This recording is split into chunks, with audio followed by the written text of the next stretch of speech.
الله الرحمن الرحيم ونضع الموازين القسط ليوم القيامة فلا تظلم نفس شيئا وإن كان مثقال حبة من خردل أتينا بها وكفى بنا حاسبين۔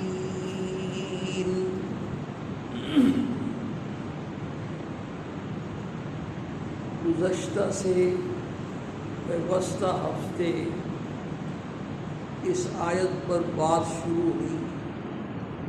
اس آیت میں اللہ پاک نے قیامت والے دن بندوں کے جو اعمال تولے جائیں گے یہ مضمون بیان فرمایا ہے۔ وَنَضَعُ الْمَوَازِينَ الْقِسْطَ لِيَوْمِ الْقِيَامَةِ، قیامت والے دن ہم انصاف والے ترازو قائم کریں گے۔ فَلَا تُظْلَمُ نَفْسٌ شَيْئًا، کسی انسان پر ذرہ برابر ظلم نہیں ہوگا۔ ایسا نہیں ہوگا کہ اس نے نیک عمل کیا ہو اور اس کا بدلہ اس کو نہ دیا جائے۔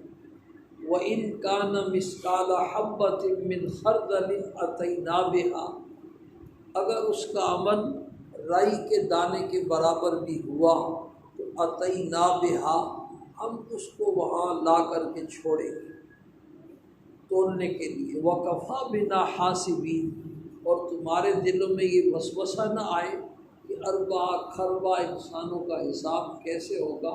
وَكَفَى بِنَا حَاسِبِينَ، ہم حساب کرنے کے لیے اکیلی کافی۔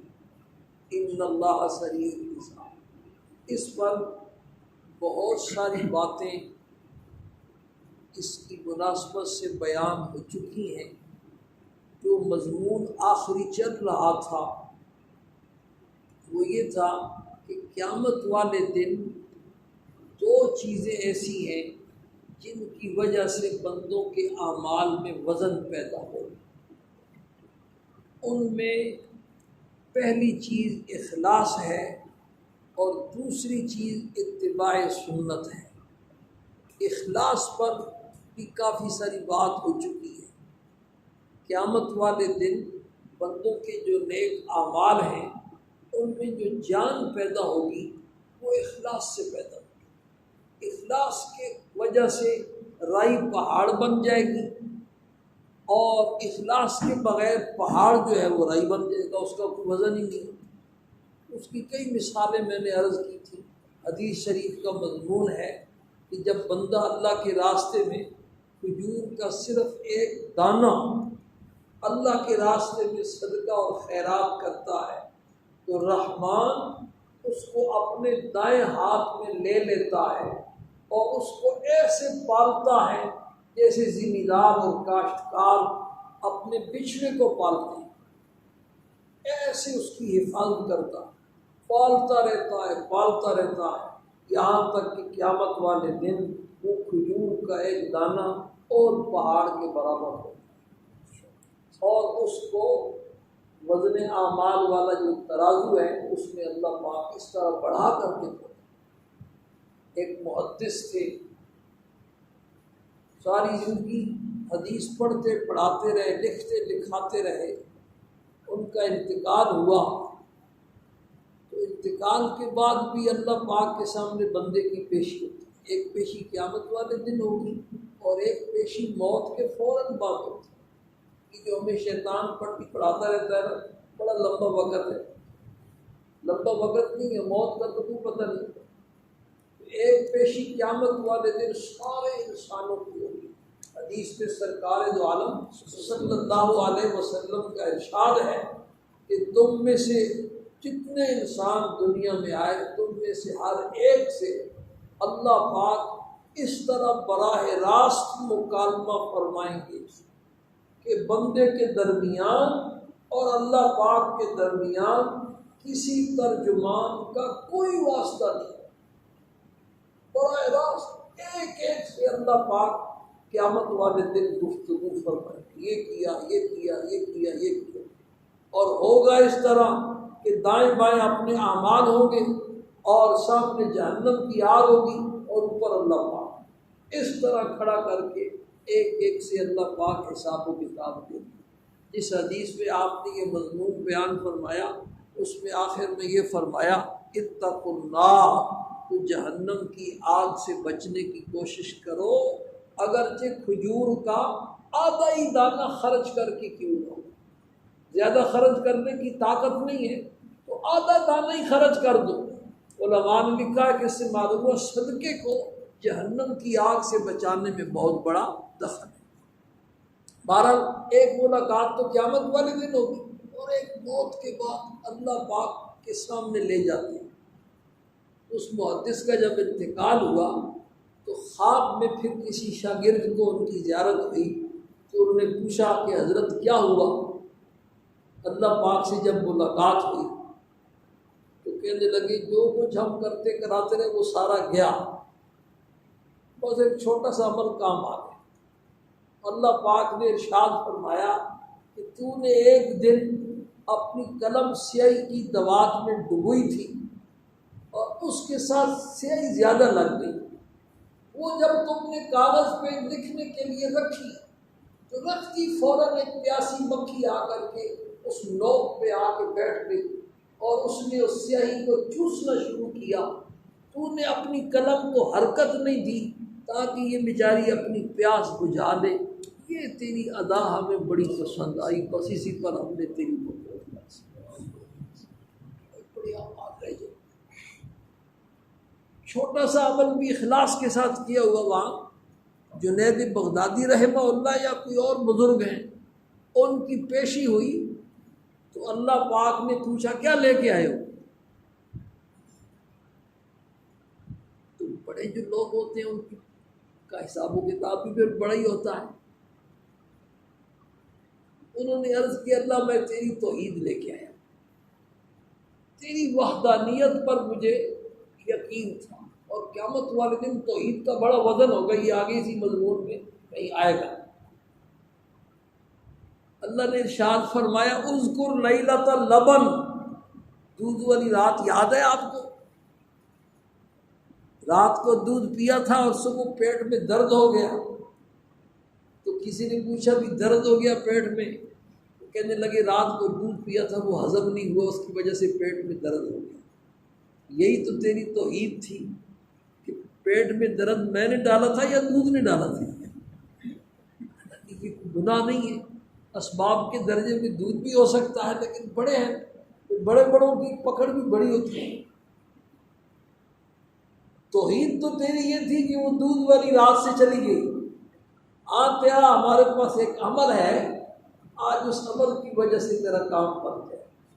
وہ عمل یہ ہے کہ سخت سردی کی رات تھی اور تو باہر نکلا کسی کام سے، تو دیکھا کتیا کا ایک بچہ سردی سے ٹھٹر رہا ہے، تو نے اپنے بستر میں اس کو سلا دیا اور خود ساری رات سردی سے ٹھٹرتا رہا۔ بس یہ ادا جو ہماری مخلوق پہ تو نے ترس کھایا تھا، یہ ادا ہمیں بڑی پسند آئی اور اسی پر تیری مغفرت کر دی۔ یہ چھوٹے چھوٹے سے عمل، امام ابو داؤد رحمہ اللہ بڑے بزرگ ہیں، سیاہ ستہ میں ان کی کتاب ابو داؤد شریف، ہمارے بچوں کا جو آخری سال ہوتا ہے دورہ حدیث شریف کا، ان کو جو حدیث کی کتابیں پڑھائی جاتی ہیں تو اس میں سنن ابی داؤد کے نام سے کتاب پڑھائی جاتی ہے۔ ان کا واقعہ کتابوں میں لکھا ہے کہ وہ دریا کے کنارے کھڑے تھے، ایک کشتی بڑی جا رہی تھی، جہاز جا رہا تھا، اس میں ایک آدمی کو چھینک آئی اور اس نے کہا الحمدللہ۔ اب مسئلہ یہ ہے کہ چھینکنے والا مسلمان جب الحمدللہ کہے تو الحمدللہ، نہ کہے تو پھر کوئی حق نہیں ہے۔ الحمدللہ کہے تو پھر سننے والا جو مسلمان ہے اس کا یہ حق بنتا ہے کہ اس کو جواب میں کہے یرحمک اللہ۔ اس نے الحمدللہ کہا تو جہاز تیز تھا، کہیں آگے پہنچ گیا۔ اب یہ سمجھے کہ میری آواز کیسے اس تک پہنچے گی۔ انہوں نے 3 درہم میں ایک چھوٹی کشتی خریدی کہ جلدی جلدی اس جہاز کے قریب مجھے پہنچاؤ۔ اس کشتی میں بیٹھ کر کے اس جہاز کے قریب پہنچ کے اس کو کہا یرحمک اللہ، یہ جواب دیا اور جواب دے کر کے وہاں سے واپس چل پڑے کہ اب مجھے بس میرا کام ہو گیا۔ واپس آ رہے تھے تو آواز آئی، غیبی آواز آئی، اے ابو داؤد تو نے آج 3 درہم میں جنت خرید لی۔ تو میرے دوستوں بزرگوں، پہلی جو چیز ہے نا جس کی وجہ سے اعمال میں قیامت والے دن وزن پیدا ہوگا اس ترازو میں، وہ کیا ہے؟ اخلاص۔ جس کے عمل میں جتنا اخلاص ہوگا قیامت والے دن اس کا وہ عمل اتنا ہی وزنی ثابت ہوگا۔ اس دن میں نے غالباً عرض کیا تھا کہ صحابہ کرام رضوان اللہ تعالی علیہم اجمعین کے بارے میں علماء نے لکھا ہے کہ سرکار دو عالم صلی اللہ علیہ وسلم کی صحبت کی برکت سے صحابہ کرام کو جو اخلاص کا مقام نصیب ہوا وہ بعد والوں کو نصیب ہو ہی نہیں سکتا۔ کہ آپ کی صحبت پہ اللہ نے ایسی تاثیر رکھی، جس کو ایک لمحے کی صحبت نصیب ہو گئی وہ اس مقام تک پہنچ گیا کہ قیامت تک آنے والے سارے اولیاء، غوث، قطب، ابدال جمع ہو جائیں، جس کو ایک لمحے کی صحبت اور زیارت نصیب ہو گئی اس کے مقام کو نہیں پہنچ سکتا۔ اس اخلاص کی وجہ سے صحابہ کے بارے میں آپ نے ارشاد فرمایا کہ میرا ایک صحابی ایک مد جو اللہ کے راستے میں خرچ کر دے، بعد میں آنے والے جو میرے امتی ہیں قیامت تک آنے والے، یہ اور پہاڑ کے برابر سونا بھی خرچ کرے تب بھی میرے اس صحابی کے عمل کو نہیں پہنچے۔ اب ایک مد عربی کا چھوٹا سا پیمانہ ہے، وہ کہاں اور پہاڑ کہاں اور جو کہاں اور سونا کہاں، کیا کوئی نسبت ہی نہیں ہے۔ لیکن آپ صلی اللہ علیہ وسلم نے ارشاد فرمایا کہ میرا ایک صحابی ایک مد جو اللہ کے راستے میں اگر کیا کر دے، خیرات کر دے، تو بعد میں آنے والے اور پہاڑ کے برابر سونا بھی خرچ کر دے تو میرے اس صحابی کے مقام کو نہیں پہنچے۔ باقی یہ اخلاص کا مقام یہ بیٹھے بٹھائے گھر میں حاصل نہیں ہوتا، اس کے لیے تو بھائی بڑی قربانیاں دینی پڑتی ہیں، بڑے مجاہدے کرنے پڑتے ہیں، بڑے رگڑے کھانے پڑتے ہیں، اور کسی کی جوتیاں سیدھی کرنی پڑتی ہیں، تب جا کر کے اللہ والوں کی صحبت سے یہ اخلاص والا مقام حاصل ہے۔ ورنہ آخر دم تک شیطان بندے کے اور نفس پیچھے پڑا رہتا ہے۔ اس لائن میں بھی بزرگوں نے لکھا ہے کہ سب سے آخر میں جا کر کے بندے کو کہیں اخلاص والا مقام کیا ہوتا ہے؟ نصیب ہوتا ہے۔ اور دوسری چیز جس سے اعمال میں وزن پیدا ہوگا وہ کیا ہے؟ اتباع سنت۔ جس کے نیک اعمال جتنے سنت کے قریب ہوں گے، اب 2 بندے ہیں نماز پڑھنے والے، ایک کی نماز تکبیر تحریمہ سے لے کر کے وضو بھی اس نے سنت کے مطابق کیا، استنجا بھی سنت کے مطابق کیا، آداب مستحبات ساری چیزوں کی رعایت کی، اس کے بعد نماز شروع سے آخر تک ساری اس نے سنت کے مطابق کیا کی ہے؟ پڑھی ہے۔ اور دوسرے نے نماز پڑھی تو ہے لیکن سنت کا اہتمام نہیں کیا، تو دونوں میں جو وزن کے اعتبار سے فرق ہوگا وہ اس اتباع سنت کی برکت سے۔ آج میں یہ مضمون سوچ رہا تھا، کل اس کو پورا کروں گا انشاءاللہ۔ کل سوچ رہا تھا تو میرے ذہن میں ایک مسئلہ آیا۔ مسئلہ یہ آیا کہ نمازوں میں بھی مسنون کیا ہے؟ فجر میں اور ظہر کی نماز میں قرآن پاک کی وہ صورتیں پڑھنا جن کو طوال مفصل کہتے ہیں، سورہ حجرات سے لے کر کے سورہ بروج تک۔ سورہ حجرات 26ویں پارے کی صورت ہے، 26واں پارہ اس کا آخر ہے، تقریباً 1.5 پاؤ بنتا ہے، 1.5 پاؤ 26ویں پارے کا، اس کے بعد 27واں پارہ پورا، 28واں پارہ پورا، 29واں پارہ پورا، اور 30ویں پارے کا تقریباً 1.5 پاؤ۔ یہ سارا ملا کر کے فقہا نے اس کو کہا ہے طوال مفصل، یعنی یہ لمبی صورتیں۔ فجر کی اور ظہر کی نماز میں ان صورتوں کا پڑھنا کیا ہے؟ مسنون ہے۔ سورہ بروج سے لے کر کے سورہ زلزال تک تقریباً یہ جو ہے اس کو کہتے ہیں اوساط مفصل۔ عصر میں اور عشاء کی نماز میں یہ جو حصہ ہے سورہ بروج سے لے کر سورہ زلزال تک، اس کا پڑھنا یا اس کے برابر پڑھنا یہ کیا ہے؟ مسنون۔ اور سورہ زلزال سے لے کر آخر والناس تک کا جو حصہ ہے اس کو کہتے ہیں قصار مفصل۔ مغرب کی نماز میں اس کا پڑھنا یا اس کے بقدر پڑھنا کیا ہے؟